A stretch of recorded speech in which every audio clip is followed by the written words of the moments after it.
AJ मला रस्त्यात एकदाही ओरडले नाहीत. आजी म्हणत होत्या तसे एजे कडक शिस्तीचे आहेत, पण मनाने नक्कीच चांगले असतील. त्यांनी त्यांच्या सगळ्या फॅमिलीला किती छान एकत्र बांधून ठेवले.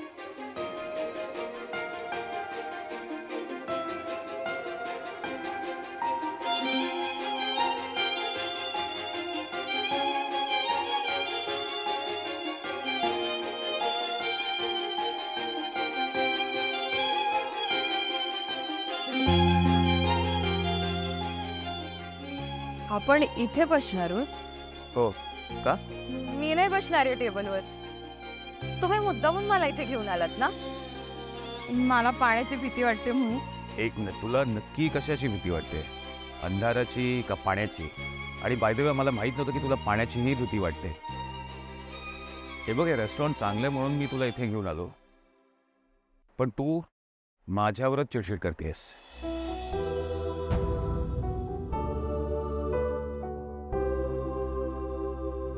इतका वेळ सगळं किती छान सुरू होतं. एजे कधी नव्हे ते मला आपणहून एवढ्या छान ठिकाणी घेऊन आले आणि मी त्यांचा सगळा मूड घालवला.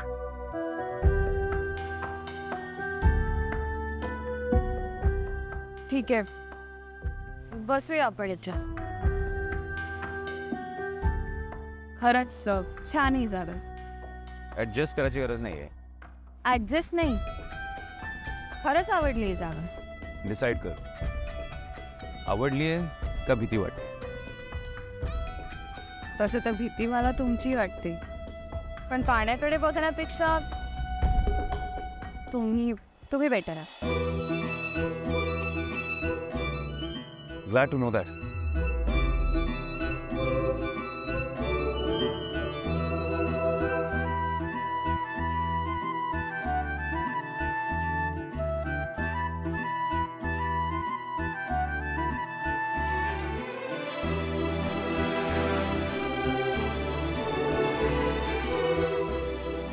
Yes sir. One Americano. तू काय घेणार? एजे एवढे मोठे शेफ आहेत, त्यांना जर ही कॉफी आवडत असेल तर नक्कीच ती चांगली असेल. मला पण अमेरिकन. एशो येस येस. तो प्लीज.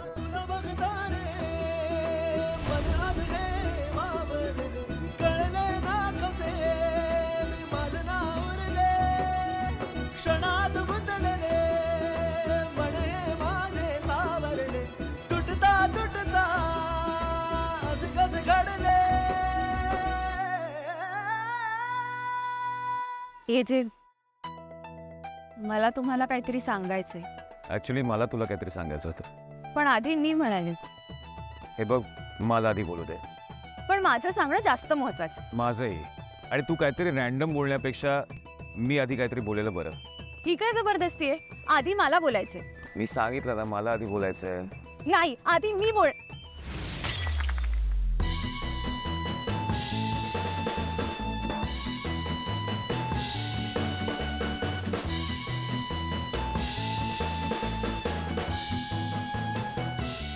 झालं, संपलं सगळं. आता हे हिटलर नक्की मला ओरडणार.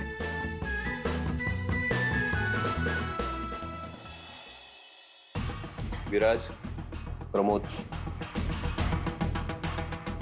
मला माहिती आहे तुम्ही तुमचा स्वतःचा बिझनेस सुरू करायचा विचार करताय. हे सगळं बघून मला माझा भूतकाळ आठवला. भरपूर कष्ट आणि शून्य किंमत, असंच समीकरण झालं होतं माझं आणि बाबांचं. अरे किशोर दादा, असं काही नाहीये. ऍक्च्युली आम्ही ना महत्वाकांक्षी असणं यात काहीच चुकीचं नाहीये विराज. अरे आणि तुम्ही स्वप्न बघितलीच नाहीत तर ती पूर्ण कशी होणार आहे? आणि हे बघ, तुम्हाला तुमची स्वतःची आयडेंटिटी क्रिएट करायची असेल तर एक ना एक दिवस तुम्हाला बाबांचा हात सोडावाच लागणार आहे. आणि तुम्हाला म्हणून सांगतो, तुम्ही दोघेही जे काही करत आहात त्यात तुम्हाला कोणत्याही प्रकारची मदत लागली तर ती करायला मी तयार आहे. दादा थँक्यू सो मच. खरंच दादा, आणि तुझ्या अशा बोलण्याने ना आम्हाला खूप आधार मिळाल्यासारखं वाटतंय. हो, थँक्यू दादा. मी आहे कायम तुमच्या पाठीशी. All the best. All the best.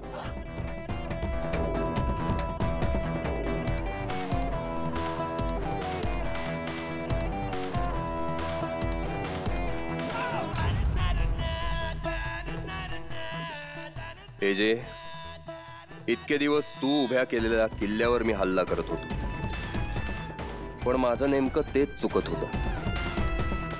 किल्ला पाडायचा असेल तर आधी बुरुज पाडायला हवेत, आणि आता मी त्याची सुरुवात करतोय.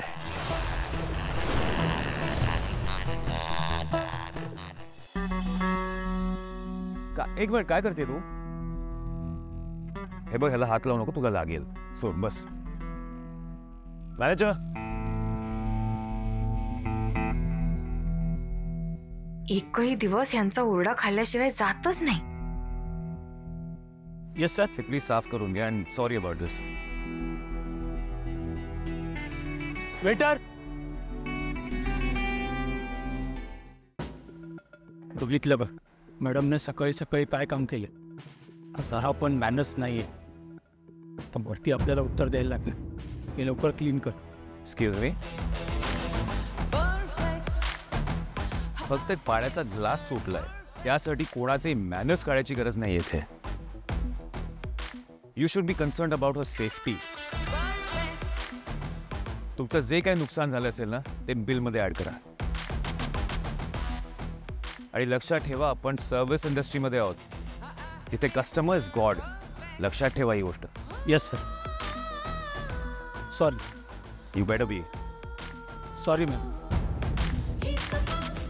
मला वाटायचं एजेना फक्त चिडताच येतं, पण तसं नाहीये.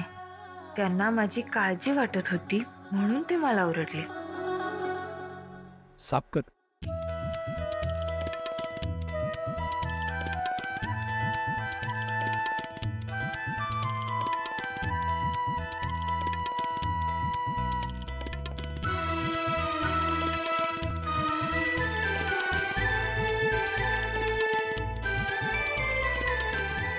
सॉरी. तुम्ही का सॉरी म्हणताय? सॉरी तर मी म्हणायला हवं. माझ्यामुळेच पडून फुटला तो ग्लास. नाही नाही, मी आत्ता जे झालंय त्याच्याबद्दल सॉरी म्हणत नाही तुला. लग्नात तू खरं बोलत होतीस आणि मी तुझ्यावर विश्वास ठेवला नाही, त्याच्याबद्दल सॉरी.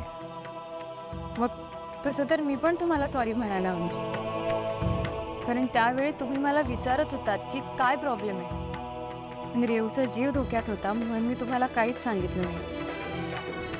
मी पण सर, लग्न झाल्यानंतर तू जेव्हा घरी आली होतीस तेव्हा दुर्गा, सरस्वती, लक्ष्मी तुला घराबाहेर काढलं, आणि त्यावेळी तुझं काही ऐकून न घेता मी तुला चीटर ठरवलं, त्याबद्दल सॉरी. आणि मी समोरच्या व्यक्तीपेक्षा एका अनोळखी माणसावर विश्वास ठेवून तुमच्यावर संशय घेतला, त्याबद्दल सॉरी. त्या दिवशी अंतराच्या बर्थडेला तू अंतराच्या कपाटाला हात लावायला गेलीस आणि मी तुझ्यावर खूप ओरडलो, त्याबद्दलही सॉरी. त्यावेळी इथं कपाटात काय शोधत होते हे तुम्हाला सांगायला हवं होतं, पण तुम्ही नाही सांगितलं, त्याबद्दल सॉरी. आणि मी बस बस, आता आपल्यात सॉरींची फिट्टमफाट झाली. आता आपल्यात कुठलाही इशू पेंडिंग नाही. आता जगण्याचे माझं अर्थ कळेना, विन तुझी आता मन कुठे जुळेना. दूर जावे म्हटले तरी वाट मिळेना, विन तुझी आता मन कुठे जुळेना.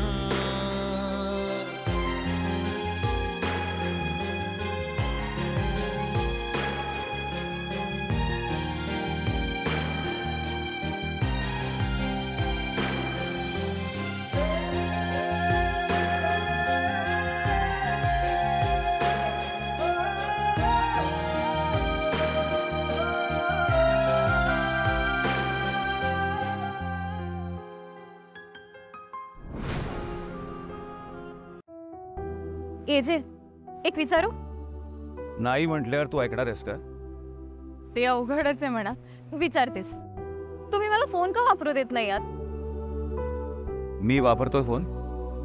नियम सगळ्यांसाठी सारखेच असतात ना. पण का? कारण की मला अटेन्शन डिवाइड झालेलं आवडत नाही. आज काहीतरी इम्पॉर्टंट बोलायचं होतं म्हणून मी माझ्या सगळ्या मीटिंग्स कॅन्सल केल्या आहेत. बरोबर. आणि तसंही ना आजकाल आपण समोरच्याकडे कमी आणि फोनमध्येच जास्त बघत असतो. तुम्हाला तर माहितीये, मी एकदा रील्स बघायला लागले ना की मला थांबताच येत नाही. एजे, मी तुम्हाला रील पाठवू का? म्हणजे मला जी आवडतील ती पाठवी ना.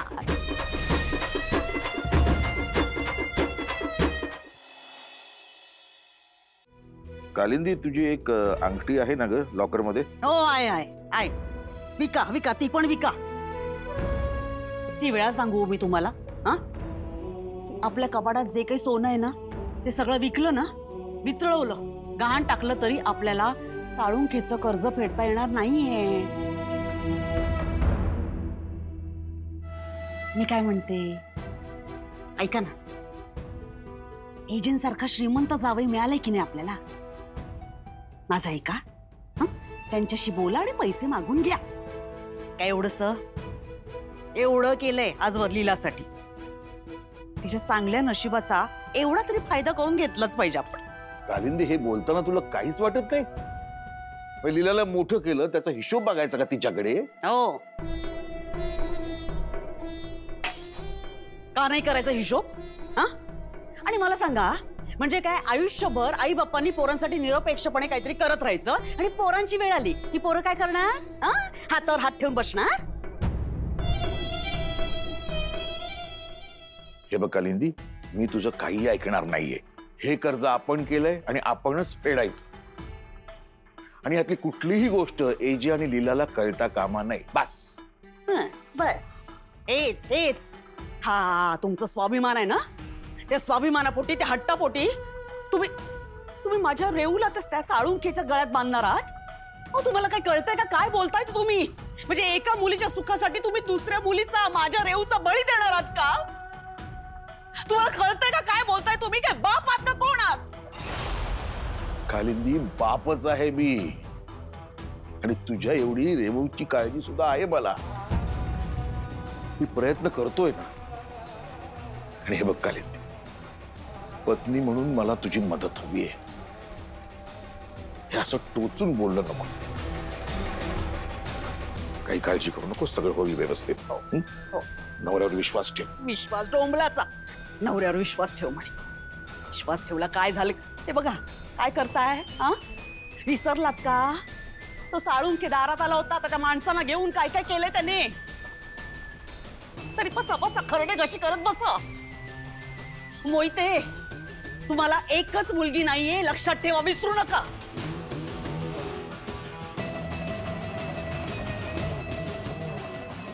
ते हे आणायचंय मला बाजारातून काहीतरी.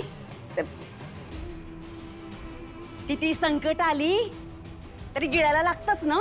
आता अर्ध्या तासात सांगाल जेवायला वाढ, हे नाही ते नाही. असंच नशीब फुटक सेकंड हँड.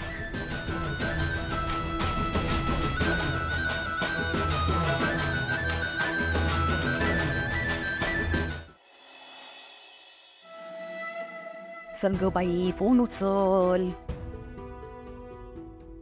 फोन का उचलत नाही काही कळतच नाही.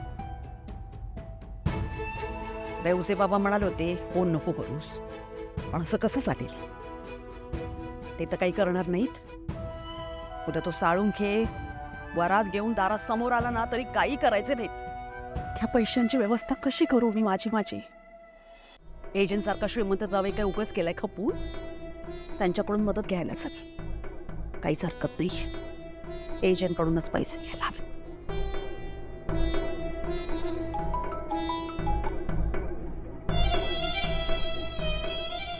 कुठे जाते ही मुलगी?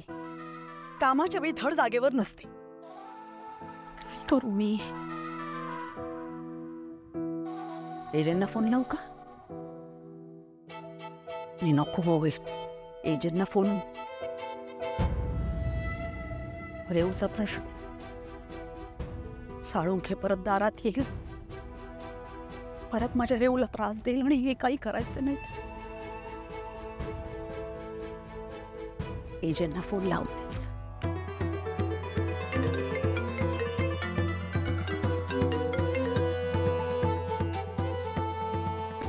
अहो एजी, तुम्ही तरी फोन उचला.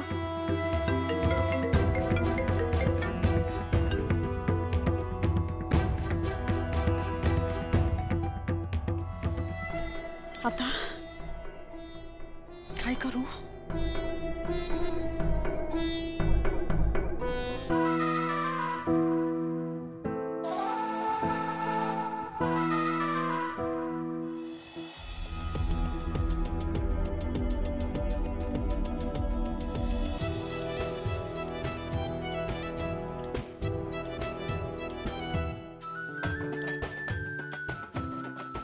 त्याचं काय नाही जी.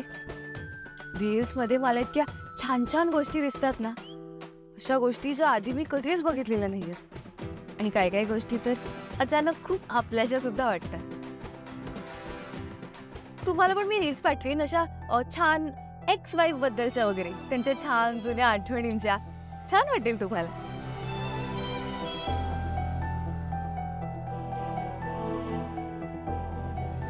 तुम्ही प्लीज प्लीज काही वेगळा अर्थ काढू नका. मला काही दुखवायचं नव्हतं तुम्हाला. मला माहिती आहे तुम्ही त्याबद्दल अजिबात काही बोलत नाही, पण तुम्ही मुळातच फार कमी बोलता. पण आता मी तुमची बायको आहे म्हटल्यावर माझ्याशी बोलाल का?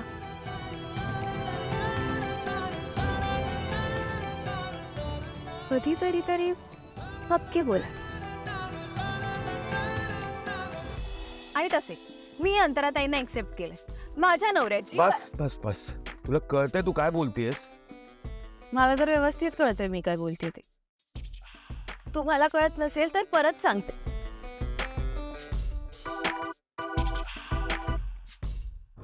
मला तर वाटतं अर्धी चिडचिड ना तुमची घुसमटल्यामुळे होते. शेवटी ताजी हवा ती ताजी हवा. बघा आता काच खाली केल्यावर किती छान वारा येतोय. आणि पोल्युशनचं काय, डस्टचं काय? Anyway, so I'm done for the day. And I'm done with you. लगेच डन विथ यू. मी तर मला किती काय काय बोल.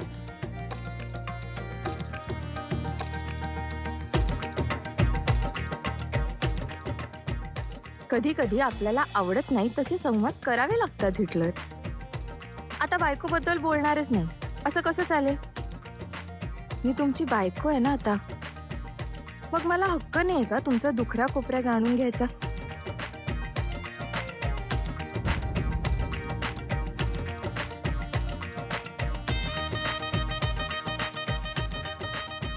तुला थोडा फ्रीडम दिला तर तू कशी वागतेस लीला? सेन्स ऑफ स्पेस एक बेसिक गोष्ट आहे. दुसऱ्याला काय वाटतंय कशाचंच भान नाहीये तुला. आता मी रोज तुमच्याशी जास्तीत जास्त चांगलं वागेन, म्हणजे आपल्यातला संवाद वाढेल आणि तुम्ही नक्की कसे आहात ते मला कळेल.